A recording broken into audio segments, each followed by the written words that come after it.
So guys, for the first step, you want to head over to search and type in view network connections. Click on it. Now once you're on this, you want to right click on your network adapter and then click on properties, and then you're going to have another tab here that's called sharing. I don't have it, but you're going to have it. You're going to have another tab called sharing. You want to click on it. You want to make sure that where it says allow other network users to connect through this computer internet connection, you want to make sure that this is turned off. So turn it off and then click on OK. Now for the second step, you want to head over to search and type in registry editor. Click on it and then click on yes.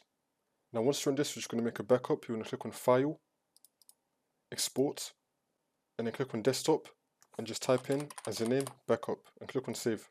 Now once you made the backup, you want to head over to the description and then you want to copy and paste this path that I've left down below.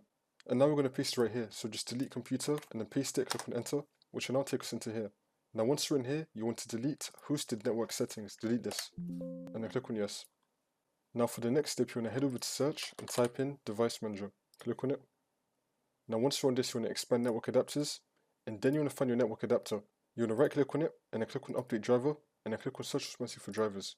Make sure you have the best drivers installed for your device. You may also have something that says virtual adapter. If you see anything that says virtual adapter, you want to right click on it as well, click on update driver, and then click on search responsive for drivers. Make sure you have the best drivers installed for your device. Now you just want to restart your computer, and then the problem should be fixed.